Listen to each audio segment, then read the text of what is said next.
welcome to our Bible Ponder for this evening. We're going to be looking at Luke chapter 5 today, after spending the last 4 weeks looking at the first 4 chapters of Luke. So where we've gotten to so far is we've seen sort of the pre-events of Jesus's birth, the angels visiting Elizabeth and Mary, and then Jesus being born, Jesus as a young boy, and then John the Baptist begins his ministry, and Jesus is baptized, begins doing some of his work. Jesus is baptized himself, and then goes back to his hometown after presumably doing a few miracles and doing things around in the surrounding area. And then he makes everyone in his hometown really angry by basically telling them that he's not really going to do anything for them and that they're going to reject him for it, but that he is the Messiah. And they get angry and try and throw him out of town. And so now here in chapter 5, there's a couple of points that I want to draw out for us from a couple of main stories, but we'll kind of do a little bit of an overview. So the beginning of chapter 5 is Jesus calling some of the first disciples, and it's a really familiar story to us. It's the fishermen out on the Sea of Galilee. Luke describes it as the Lake of Gennesaret, which is just another name for the Sea of Galilee. The other non-locals might have called it a lake rather than a sea, and Gennesaret was just a different name for the same place. So he is there, and he stands out into the boat so that he could speak to the crowd, which provides a sort of natural acoustic boost for him. If he's away from the crowd and in a boat on the sea and the waves will amplify his words for the crowd, so he's better able to be heard. And Simon lets him, and then he calls them, and they follow him from there. So then he cleanses a leper, and the leper, interestingly, just asks Jesus to be healed, and Jesus says, well, I choose to, and makes him clean. But then he does say to him, go and show yourself to the priest as Moses commanded, as a testimony. So even from the beginning, he's cleansing, but he's not flouting the rules. He's not putting himself necessarily in this moment over and above the law of Moses. But he's not doing it because he is still bound by the law of Moses. But he says, go and show yourself to the priest and make an offering, which was part of the ritual of being declared clean again. So if you had leprosy and you were unclean, you would have to separate yourself from the society. But if you were then cleansed, you had to be verified. You couldn't just, all right, I'm going to go back home now. You had to go to the temple and be verified as clean and then offer sacrifices for that. And so Jesus says to go ahead and go do that. But he says, as a testimony to them. So almost like hey, I did this, and also I'm not flouting the rules here, so you can't be mad. So the next couple of stories then are ones I'll highlight a bit more. So beginning in verse 17, this story is very, very important for who Jesus is as a story. The one thing I'll say about the cleansing of the leper, and then also this story as well, and many other stories in the Gospels, is a note about healing stories. Is the idea of the healing stories is not that Jesus is somehow fighting against the way in which the world exists in a state in which there are people who are ill, who are hurting, and who may have different disabilities or whatever. Sometimes we get in the habit of viewing the miracle stories as if Jesus is sort of coming to fix all of that, as if all of these things are huge problems. And then we start to wonder, why doesn't Jesus do this for everyone? Why isn't it just, hey, everybody in the world queue up, Jesus is going to heal all of you? And part of the danger of that also comes out of disability theology and the way we study disabilities. And when we see disabilities as a problem to be solved, or as something in need of healing, then we're doing a disservice to a lot of people, because that's not necessarily how people living with disabilities may see themselves, as wrong or having something that needs fixed. That's an assumption that able-bodied people make and put on some people. And so to see any sorts of these healings as a sort of correcting of something unnatural. We're in danger of projecting things onto people. So part of the way we avoid that is by understanding the purpose of these healing stories, these miracle stories of Jesus, is they aren't there to just for us to be like, oh, wow, look, Jesus has fixed something. They're there as demonstrations of who Jesus is in terms of his authority. So the stories are put there and told in order for us to then believe his words, to give his words more power. It's not only is he saying things that are true and are wise, but also look and see how his power given to him by God verifies that he has the authority to say these things. And this is true because there are other healing stories in the ancient world about other people, sometimes even Caesars. And the purpose of those healing stories isn't to be like, oh, wow, they did a miracle, but in order to demonstrate something about who that person is, what their character is, what their authority is. And so when we see the stories of Jesus doing miracles and doing healings, to focus on the miraculousness of them, and then we start to wonder, well, why doesn't God still do this? Have miracles stopped, or are they still happening and we're just in a modern mindset, we don't see it? All of those things are mental tangles that we get ourselves in when we misunderstand the purpose of the miracle stories in the text. So these are demonstrating something about who Jesus was, and that's important for this next story. So we'll pick up reading here in verse 17 of chapter 5. One day, while he was teaching, Pharisees and teachers of the law were sitting nearby. They had come from every village of Galilee and Judea and from Jerusalem. And the power of the Lord was with him to heal. So again, who is Jesus? And also, who is the audience? Then some men came carrying a paralyzed man on a bed. They were trying to bring him in and lay him before Jesus.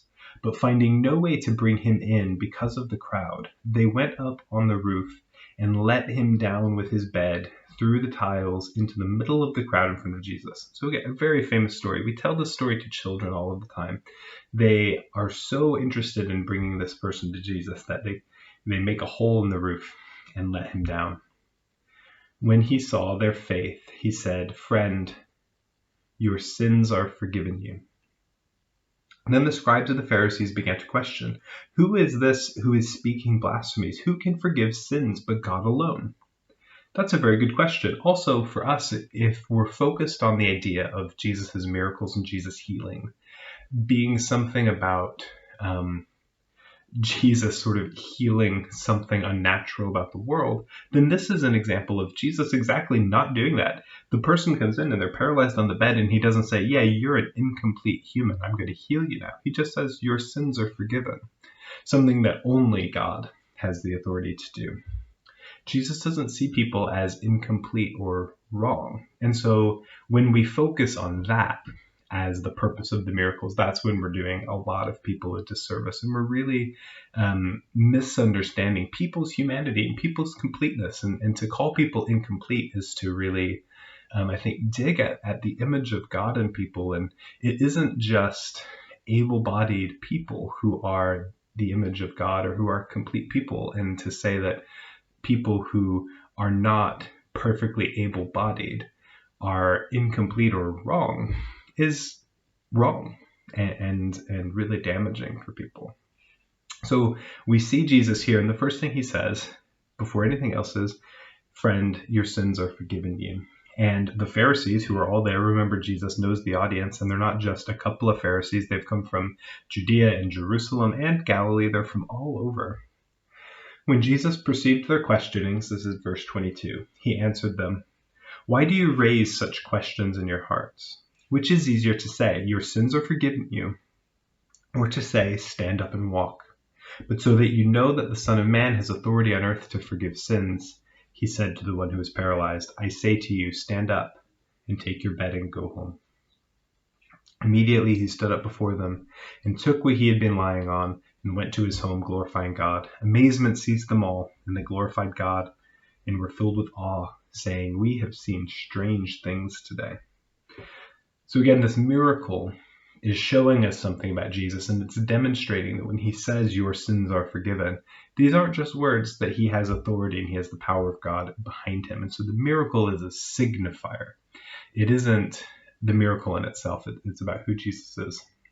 Then we have a little brief interlude where he calls another disciple. Luke calls him Levi. Some scholars think that this is Matthew, the tax collector, called by another name. Again, Simon and Peter are the same person, so why couldn't Jesus have also changed Levi's name? Some people don't really buy that, but some people also think they might go far enough to say not only this is Levi, who is also Matthew in other lists of disciples, and that might be the same Matthew who wrote the Gospel of Matthew, because that Gospel is very focused on law and different things, and could have been written maybe by a tax collector or whatever. There's not really, there's good evidence on both sides. You can dig into that a bit if you want, but this is a story about Levi, stroke perhaps Matthew. If you're compiling the lists of the 12 disciples, you get a couple of names here or there that are different that you might have to sort out. But then the last little section of Luke chapter 5 is another bit that I want to pull out and talk about. So in this bit, he has questioned about fasting, so we'll read this. Then they said to him, this being Pharisees, John's disciples, like the disciples of the Pharisees, frequently fast and pray, but your disciples eat and drink. Jesus said to them, you cannot make wedding guests fast while the bridegroom is with them, can you? The days will come when the bridegroom will be taken away from them, and then they will fast in those days. So his logic here is basically, hey, this is a celebratory time. They should fast when they need to, but now is not a time for fasting. There will be a time for fasting, but it's not now because this is a celebration time. I'm with them. But buried in that we need to pull out is this image of the bridegroom.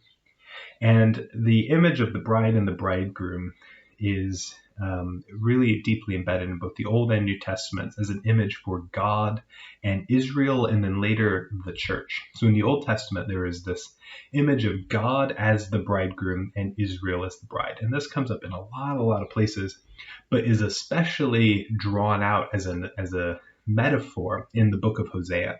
In the book of Hosea, the prophet Hosea is made to be a living metaphor by marrying a woman who is unfaithful to him. And then God uses that as a metaphor for his faithfulness and Israel's unfaithfulness.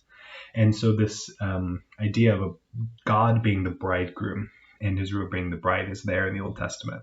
And then later on in the New Testament, especially in the book of Revelation, you get this image of God as the bridegroom and the church as the bride. And so what Jesus is possibly pulling out here and naming himself the bridegroom is another nod towards his identity and his divinity and his embodiment of who God is. He also told them this parable. No one tears a piece from a new garment and sews it onto an old garment. Otherwise the new will be torn, and the piece from the new will not match the old. And no one puts new wine into old wineskins. Otherwise the new wine will burst, and the skins will be spilled, and the skins will be destroyed. But new wine must be put into fresh wineskins, and no one after drinking old wine desires new wine, but says the old is good.